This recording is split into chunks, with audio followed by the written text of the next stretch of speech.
On June 7, 1981, 8 Israeli F-16 Fighting Falcons screamed across the Iraqi desert at just 100 feet above the ground. Their mission? Destroy Saddam Hussein's nuclear reactor before it could produce weapons-grade plutonium. In less than 2 minutes, they succeeded. This single operation proved what would become legendary over the next 4 decades. This is the story of the F-16 Fighting Falcon, the most successful multi-role fighter jet in history. The F-16's journey began in the early 1970s. The U.S. Air Force had a problem. The F-15 Eagle was dominating the skies, but it was expensive. They needed a lightweight, affordable fighter that could still pack a punch. General Dynamics took on the challenge. What they created was revolutionary. The F-16 became the first production aircraft with fly-by-wire flight controls. Pilots called it the electric jet. On January 20, 1974, test pilot Phil Ustrecher took the YF-16 prototype into the sky for the first time. What was supposed to be a taxi test turned into an unplanned flight. The aircraft was so unstable it lifted off on its own. But that instability, that became its greatest strength. It made the F-16 the most maneuverable fighter jet of its generation. Fast forward to January 17, 1991. Operation Desert Storm, the largest air campaign since World War II, was about to begin, and the F-16 would prove its worth on the world stage. F-16s flew over 13,400 sorties during Desert Storm. That's more than any other aircraft. They struck Iraqi command centers, destroyed radar installations, and took out airfields with surgical precision. Their mission success rate? An incredible 95.7%. But the F-16 wasn't just a bomber. It was a fighter first. During one mission, Captain Steve Tate spotted 2 Iraqi MiG-25 Foxbats on his radar. These Soviet-built interceptors were designed to shoot down bombers. They were fast. They were deadly. Tate didn't hesitate. He locked on with an AIM-7 Sparrow missile and fired. Direct hit. The first MiG exploded in a fireball. The second pilot saw what happened and immediately ejected 2 enemy fighters, down in seconds. But Desert Storm was just one chapter in the F-16's combat history. Israeli F-16s have flown thousands of missions over Lebanon and Syria. Pakistani F-16s shot down Soviet aircraft during the Afghan-Soviet War. NATO F-16s enforced no-fly zones over Yugoslavia and Libya. From the Middle East to the Balkans, from Asia to Africa, the F-16 has seen action in over 15 major conflicts. And in air-to-air combat, its record speaks for itself.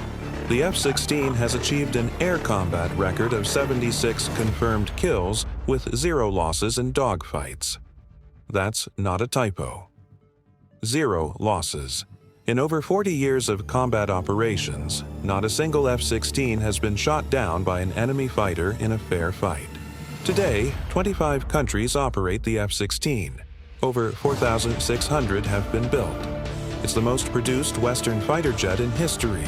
And it's still being manufactured today with the latest F-16V variant. But what makes the F-16 so special? Let's break down the technology that made this fighter a legend. The F-16 Fighting Falcon measures 49 feet from nose to tail. Its wingspan is just 32 feet. It's compact, it's agile, and it weighs only 19,700 pounds when empty. But don't let the size fool you. At maximum takeoff weight, the F-16 can carry up to 42,300 pounds. That includes fuel, weapons, and external tanks. Powering this beast? Either a Pratt & Whitney F-100 or a General Electric F-110 turbofan engine. Both produce over 29,000 pounds of thrust with afterburner engaged. That's enough to push the F-16 past Mach 2, over 1,500 miles per hour. But speed isn't everything. What makes the F-16 deadly is its thrust-to-weight ratio. With a full fuel load, the F-16 has a thrust-to-weight ratio greater than 1:1. What does that mean? It means this aircraft can accelerate while climbing straight up. Fighter jets don't normally do that. The F-16 does. The combat radius, over 340 miles on internal fuel. With external fuel tanks, the F-16 can fly ferry missions exceeding 2,400 miles. It can reach altitudes above 50,000 feet, and it can pull 9 Gs in a sustained turn. Now let's talk firepower. The F-16 carries an M61 Vulcan 20mm rotary cannon. It fires 6,000 rounds per minute. That's 100 bullets every second. But the real punch comes from its 9 hardpoints. The F-16 can carry a devastating array of weapons. AIM-120 AMRAAM missiles for beyond visual range combat. AIM-9 Sidewinder missiles for close-in dogfights. For ground attack, AGM-65 Maverick missiles, laser-guided bombs, and GPS-guided JDAM bombs. Maximum weapons payload, over 17,000 pounds. The F-16's avionics suite is what really sets it apart. The AN/APG-68 radar can track multiple targets simultaneously while scanning for new threats. The heads-up display projects critical flight and targeting data directly onto the windscreen. Pilots don't have to look down at instruments during combat. And then there's the fly-by-wire system. Traditional aircraft use cables and pulleys to connect the control. Stick to the control surfaces, not the F-16. Every input from the pilot goes through a computer first. The computer adjusts the control surfaces hundreds of times per second. This makes the F-16 inherently unstable, which sounds bad. But that instability is what gives it unmatched maneuverability.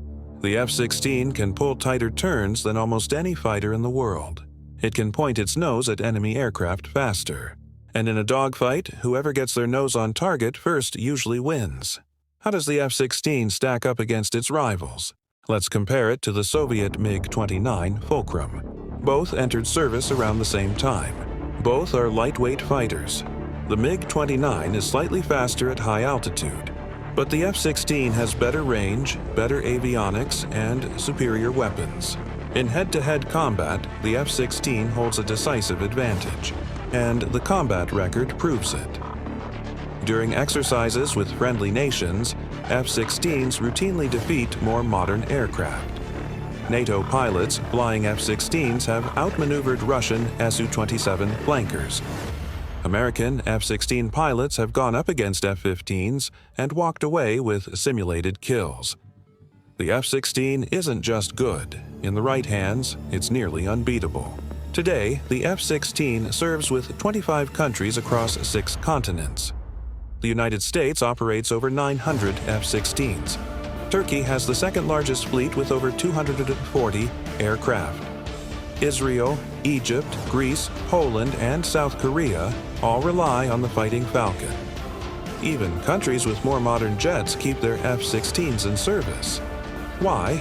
Because it works, because it's reliable, and because it's constantly being upgraded. The latest variant is the F-16V Viper. It features an AESA radar, modern cockpit displays, and improved electronic warfare systems. These upgrades bring the F-16 closer to 5th-generation fighter capabilities. Countries like Taiwan, Greece, and Morocco are buying F-16Vs today. New production orders extend into the 2030s. Yes, the F-35 Lightning II exists. It's stealthier, it's more advanced, but it's also 3 times more expensive. For most countries, the F-16 remains the smarter choice, and with ongoing upgrades, the F-16 will keep flying for decades to come. From destroying nuclear reactors to dominating the skies over Iraq, from defending Israel to protecting NATO airspace, the F-16 Fighting Falcon has earned its place in history. It's not the biggest fighter, it's not the most expensive, but it might just be the best. With over 4,600 built, 76 air-to-air victories, and 0 losses in dogfights, the F-16 isn't just a fighter jet, it's a legend. If you enjoyed this deep dive into the F-16, hit that like button and subscribe for more military aviation content. Next up, we're covering the F-15 Eagle, the fighter jet that went 50 years without a single defeat. Thanks for watching Sky Legends.